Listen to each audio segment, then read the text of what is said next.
Lo tahu nggak sih ada kota yang chaos gara-gara iklan doang sih?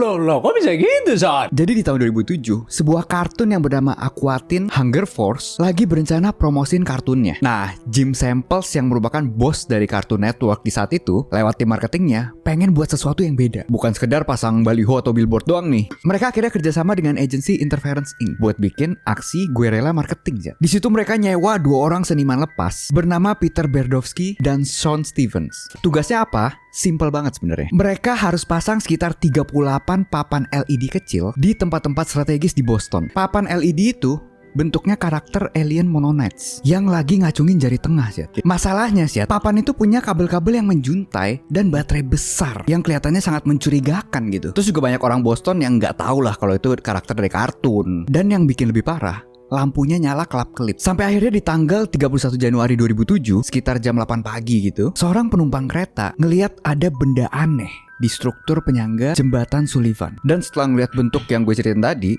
mulai parno dia. Maklum aja, soalnya waktu itu kan warga Amerika masih trauma gitu abis tragedi yang menara kembar. Langsung lah orang ini telepon polisi. Dan di saat yang sama, banyak warga Boston lain yang laporin hal yang sama aja. Disinilah kepanikan massal dimulai. Polisi Boston yang saat itu dipimpin oleh komisioner Edward F. Davis langsung masuk ke mode siaga 1. Mereka berani ngira itu adalah rakitan atau IED. Gak pakai lama, kota Boston langsung berubah jadi kayak medan perang. Kayak jalan tol I-93 langsung ditutup total, jembatan-jembatan besar diblokir, dan tim penjinak langsung turun ke lapangan pakai baju pelindung lengkap. Beberapa benda itu bahkan sampai diledakkan pakai robot karena mereka nggak mau ngambil resiko. Ya selama seharian itu jadi orang-orang nggak bisa berangkat kerja, kereta semua berhenti, dan semua TV isinya berita teror bom di Boston. Lucunya nih, pas lagi tegang-tegangnya, tim investigasi baru sadar kalau benda-benda itu cuma lampu promosi kartun. Bisa dibayangin dong betapa malunya polisi dan pemerintah di saat itu ya. Mereka udah bikin panik seisi kota cuma gara-gara karakter kartun. Akhirnya Peter dan Steven itu ditangkap, tapi bukannya minta maaf pas dibawa ke depan wartawan, mereka malah bertingkah aneh sih. Mereka dapat arahan dari pengacaranya